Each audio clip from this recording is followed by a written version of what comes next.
Boys, in this lecture we will discuss elementary operations of a matrix. Boys, 6 types of elementary operations are there on a matrix which can be used, 3 of which are due to rows and 3 of which are due to columns. Due to rows, which type of operations are there? First one, any two rows can be interchanged. Any two rows can be interchanged. This is the first elementary operation due to rows. Second one, in any row a scalar can be multiplied. Ri, you see this, Ri changes into lambda times of Ri, means in any row, Ri is any row representing any row, lambda is any scalar, non-zero scalar, so we can multiply non-zero scalar in a matrix. And third operation says that in any row non-scalar multiple of another row can be added or subtracted.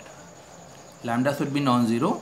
So in any row, a scalar multiple of another row can be added or subtracted.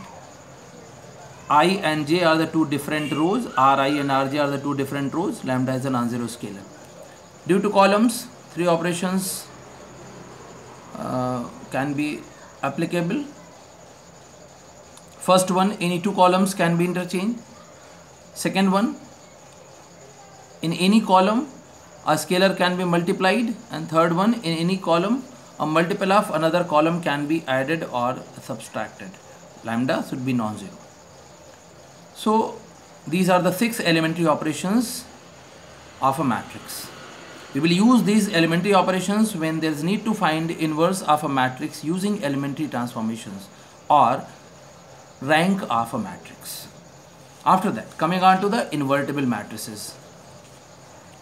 Whereas if A be a square matrix, if A be a square matrix, you see, if A be a square matrix and if there exists, compulsion is not there that always a square matrix will be there. If there exists another square matrix B such that AB is equal to BA is equal to I, means AB, a given square matrix, and if we find another square matrix B which has been multiplied in A either from right hand side or from left hand side, and we get identity matrix, then this matrix B is called inverse of matrix A.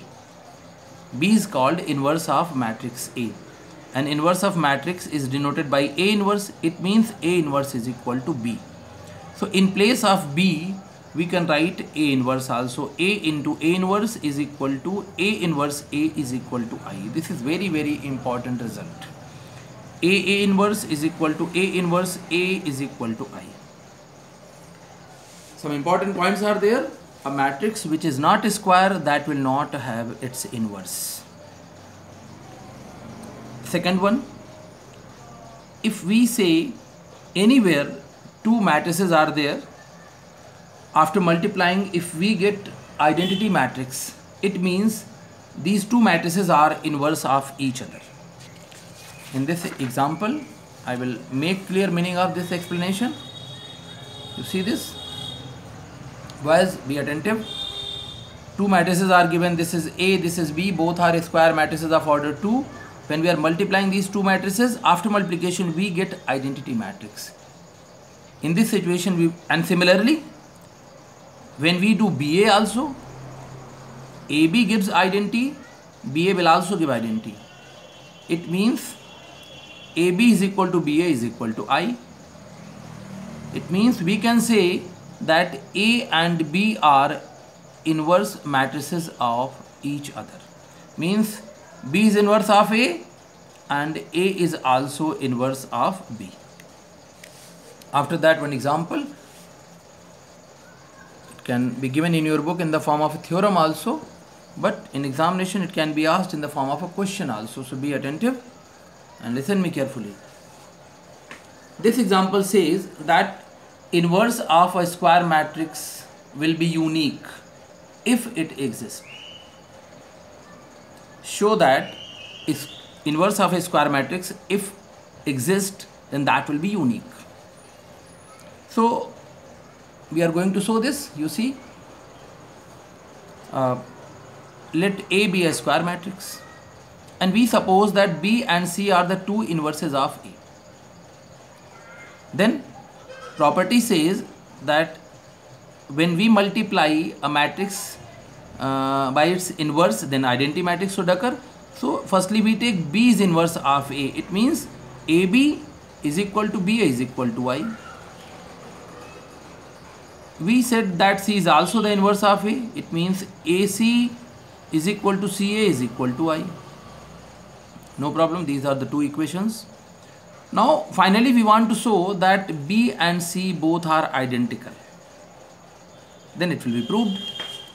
So now C is equal to Ci. I told you A is equal to AI. Here C is also a matrix. So C is equal to Ci means when we are multiplying matrix by the identity matrix, then same matrix will occur. So C is equal to Ci. So in place of I, we put AB from first. AB is equal to, I have written here from first. In place of I, we are putting AB. Using associative property, we can apply this bracket in first two matrices, Ca into B, using associative property, which has not been written by me here, but you know matrix multiplication is associative. So here I have applied bracket in last two. So in successive step, we can apply bracket in first two, Ca into B. And Ca is equal to I. From 2 you see Ca is equal to I. So in place of Ca we can write I. And when we are multiplying a matrix by the identity matrix, then same matrix will occur. Then B will come. So C is equal to B.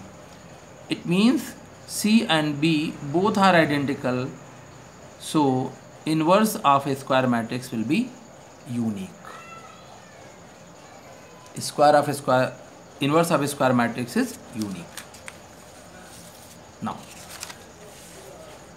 to find inverse of a matrix using elementary transformations, elementary operations or transformations, because I had told you that we will use these elementary transformations to find inverse of a matrix and a rank of a matrix. So when we want to find inverse of a matrix using elementary operations or transformations, then as I have told you that 3 row operations are there and 3 column operations are there. 3 operations are there due to row and 3 operations are there due to column. So when we are using row operation, then you will not use column operation anywhere. Or if in a question we have used column operation, or we have started with column operation, then no row operation will be used there. Means both the operations will not be used simultaneously. Only one we can use, either row operation or column operation, to find inverse of a matrix. Okay. So in this example, you see, listen me carefully. In this example,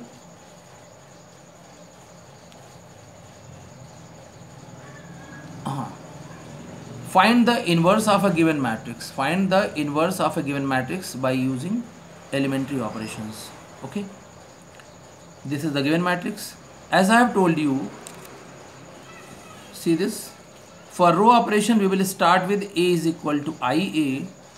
And for column, when we use column operation, then we will start with A is equal to AI. So we are going to use here a row operation. We are going to use here row operation. So we are going to start with A is equal to IA. We want to find inverse of this matrix, square matrix. A, this is given, A, I 1001, and this A will remain as it is. After writing the matrices means in place of this matrix which is given I, and this A will remain as it is. We will use operations. Here we have started with row operation, then only row elementary operations will be used here. No column operation will be used at all. So what we will do? 3 row elementary operations are there. Using these 3 only, we will try to change this matrix A in the form of identity matrix. Means identity matrix means where 5, 2, 2, 1 are there in the form of entries, we will make it 1, 0, 0, 1. So firstly, in place of 5, our target is to make 1. So 5 is here, 2 is here. So using third elementary row operation, in any row a multiple of another row can be subtracted or added. See this. So we are going to use that, but keep this thing in your mind that the operation which we are going to use here, that will be used on both the sides. So we want to make it 1, then we apply this operation in R1 twice of R2. This is R2, this is R1. In R1 twice of R2 we will subtract. How you will subtract? Corresponding elements will be subtracted.